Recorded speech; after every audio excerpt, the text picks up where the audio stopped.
Vez ou outra, eu recebo recomendações de mangás aqui no canal, desde que Solo Leveling terminou, na verdade, né, que eu sugeri começar a ler outros manhwas, o pessoal começou a recomendar, então eu decidi pegar os principais títulos, tanto de manhwas como de mangás, juntar tudo numa lista e falar, pronto, eu finalmente vou fazer isso, porque a intenção era, a princípio, essa mesmo, né, fazer um vídeo por semana, fazer uma leitura diferenciada aqui, pra sempre estar trazendo algo novo, por que não, né? Só que, enfim, eu sou muito lerdo pra ler e, enfim, outras coisas também. Eu tô lendo One Punch Man agora, gente. Tô lendo One Punch Man, quero zerar esse negócio aí pra também começar a trazer aqui pro canal. Mas eu decidi começar com um mangá que tem até o momento 26 capítulos, tem bem pouquinho, até porque se eu quisesse continuar lendo, né, eu decidi ler os 10 primeiros capítulos, essa é a intenção, ler só os primeiros 10 capítulos pra saber do que se trata e assim fazer um vídeo comentando o que eu achei, as primeiras impressões, basicamente, né? E assim fazer com outras histórias também e sempre trazendo algo novo e os que eu gostar mais, obviamente aí quem sabe eu não dei uma continuidade. E se você quiser que eu continue comentando por acaso mais pra frente, não deixa de se inscrever no canal e obviamente deixar o comentário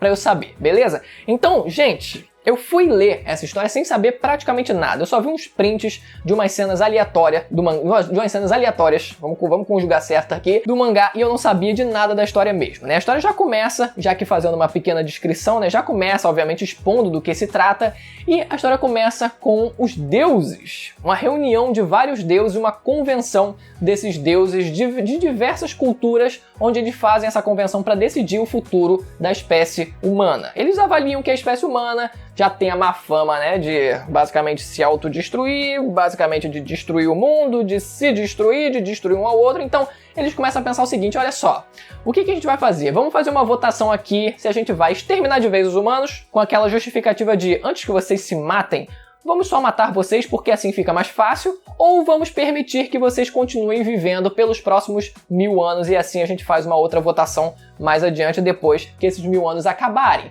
Só que os deuses, obviamente, pelo caminho mais fácil, já estavam lá de saco cheio e decidiram votar, a princípio, no extermínio da espécie humana. Só que surge uma valquíria propondo o seguinte, uma competição de deuses contra humanos. Um torneio basicamente de 13 contra 13, onde eles lutariam num x1 para somar o número de vitórias e assim quem tivesse, né, 7 vitórias seria o vencedor. A princípio, a história se trata disso. Só que o que essa valquíria usa como justificativa já começa a intrigar a gente, porque o que ela faz é provocar os deuses, porque a princípio não teria propósito nenhum neles aceitarem esse desafio, afinal eles são deuses, não teria como, nenhuma chance dos humanos conseguirem derrotar os deuses. Então o que ela usa é uma provocação barata de, olha só, vocês vão arregar, vocês vão amarelar, e isso foi suficiente, sim, isso foi suficiente para os deuses ficarem revoltados e aceitarem o desafio, o que me faz pensar o seguinte, mano, se esses deuses eles têm um ego tão frágil, como eles simplesmente não se mataram ainda? Ou como eles ainda têm coragem de criticar a espécie humana por fazer qualquer coisa? Mas enfim, provavelmente é só por hipocrisia da parte deles mesmo e por trás dos bastidores eles também tentem se matar de vez em quando, apesar deles serem deuses, né? Quem sabe? Mas, enfim, mesmo assim eles são ultra poderosos, eles são deuses, então eles estando num patamar superior vão se achar dignos de julgar a espécie humana da forma que for. Na verdade, por que eles se importariam a princípio, né, com a espécie humana? Deixa lá, mano. Quer se matar? Se mata. Oxe, fica lá. Só que depois de alguns capítulos, a gente descobre a lista dos humanos que foram escolhidos. Os 13 humanos que foram escolhidos para enfrentar a batalha. Gente!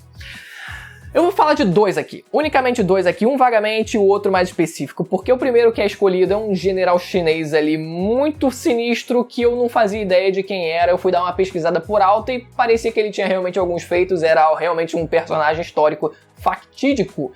Tá certo essa conjugação? Acho que tá. Mas mesmo assim, enfim, né, o cara era muito fodão, muito fodão. A princípio era muito fodão e eu vou deixar quieto, porque outro personagem, o ser humano, o segundo ser humano, que entra na batalha, que é invocado na batalha, e o mangá ele gasta assim várias páginas só na introdução dele, porque o mangá sabe, ele sabe que o negócio ia ser épico, é ninguém menos que o primogênito Adão. Galera, eu já vou dizer o seguinte, não se enganem na leitura, esses humanos, eles não são humanos comuns, são humanos com superpoderes. Já vou entrar nesse detalhe mais adiante, mas eu já queria deixar isso claro, porque depois que isso é apresentado para a gente na obra, a gente sabe que o Adão ele vai ter algum superpoder também. Eles não vão ser meros humanos como a gente achava, como os deuses achavam a princípio.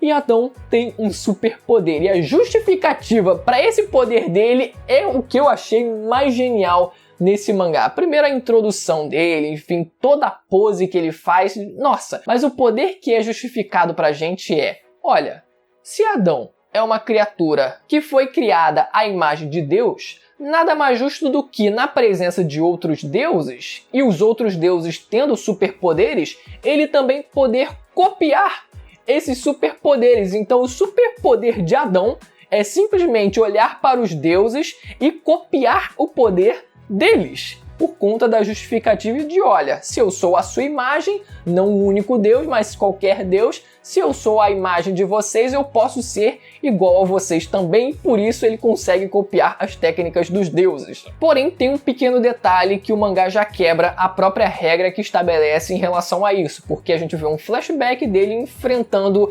Satanás. Ele enfrenta a serpente e ele copia o poder da serpente. Eu já fico pensando, mas não era para ele copiar só deuses? Por que ele está copiando o diabo também? Como eu falei, os humanos nesse mangá eles não são humanos comuns, como a gente pensa que eles são. E isso o mangá de fato engana a gente. Isso que eu achei ruim no mangá, porque ele realmente é traiçoeiro nesse sentido. Porque além dos próprios deuses acharem que, obviamente, os humanos não teriam chance nenhuma, porque afinal, deuses contra humanos, pera aí, né? Já fica meio óbvio que vai acontecer. Mas logo na primeira batalha do general chinês contra ninguém menos que o próprio Thor, eles começam a se enfrentar de igual para igual. Eu falei, mano, pera aí, o que tá acontecendo? Não era para os deuses eles terem tipo uma força descomunal e simplesmente esmagarem os humanos? Não é isso que acontece. A primeira explicação que a gente tem é de que os humanos eles se aliaram às Valquírias, né? A gente falou agora da Valquíria que propôs isso nessa competição, mas as Valquírias como um todo, elas decidiram se unir aos humanos e servirem de armas para esses humanos, né? Para assim eles terem uma arma divina e assim eles terem condição de enfrentar os deuses. Porque a atribuição de força dos próprios deuses meio que recai majoritariamente sobre as suas armas divinas também. Então, por isso eles poderiam lutar de igual para igual. Só que ainda assim, depois a gente vê que os humanos de fato eles podem ter super força. A gente vê o flashback desse general chinês e o que ele faz em vida não é humano. Não é simplesmente humano. Então meio que fica um negócio muito confuso na hora, a gente fica, peraí, é ser humano ou não é ser humano? O poder na verdade tá na arma ser divina, mas aí depois a gente vê que o cara realmente tinha super força e não era só a arma, então já começa a ficar um negócio muito instável. Depois eu já meio que taquei o foda-se, eu falei assim, esse mangá não é pra ser levado a sério. Mas mesmo não levando a sério, o mangá ele tem que respeitar as próprias regras, né? Como foi o exemplo lá do Adão, ele copiar os deuses, só que ele copia também o diabo. O diabo nesse caso seria um deus também?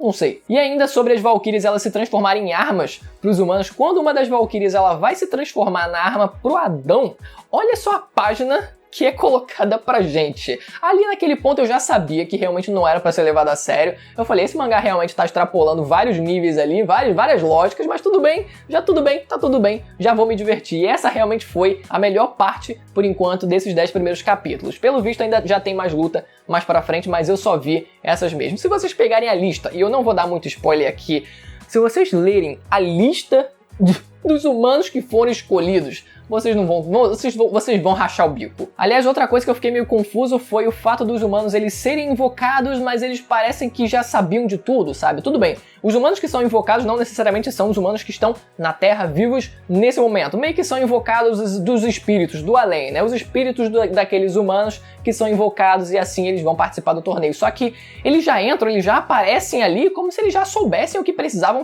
o que eles precisam fazer, sabe? Porque, mano, eles ficaram tipo do além observando que eles iam ser chamados e assim eles já estavam esperando isso, enfim. O traço do mangá me lembrou muito de Magia, eu tenho certeza que quem já leu Magia vai conseguir perceber essa semelhança nos traços e realmente o mangá ele tem muito gore mesmo, o negócio sim, chega a níveis assim bem pesados, tripas aparecendo, mas enfim, né? é o clássico, vamos colocar tripa ali porque é um seinen. Mas tem muita página que é realmente muito bonita, as próprias capas dos volumes também são muito bonitas e muito bem coloridas, tanto que eu provavelmente vou usar uma dessas capas na thumbnail desse vídeo. A aparência dos deuses não tem nada a ver com o que a gente está acostumado a ver, óbvio, algumas coisas elas vão se assemelhar com o próprio Thor, ele ainda possui um martelo, mas honestamente, pra ser sincero, eu até pensei que o personagem fosse uma mulher. No começo eu falei, interessante uma Thor mulher ali, né? Interessante. Mas não, era um homem mesmo, depois que ele tirou o blusão dele lá. Mas enfim, nenhum deles parece. Mas enfim, quem já leu, deixa aí nos comentários o que vocês acharam, como é que fica o mangá mais pra frente, né? Nos outros 16 capítulos que tem mais pra frente. Quem não leu, pode ter a oportunidade de ler agora e depois deixar aqui também o comentário, dizer o que achou. E novamente, se você quiser que eu traga mais vídeos, não deixa de estar inscrito no canal e deixar o comentário, beleza? Aproveita e ativa o sininho também para receber as notificações. Até a próxima, tchau!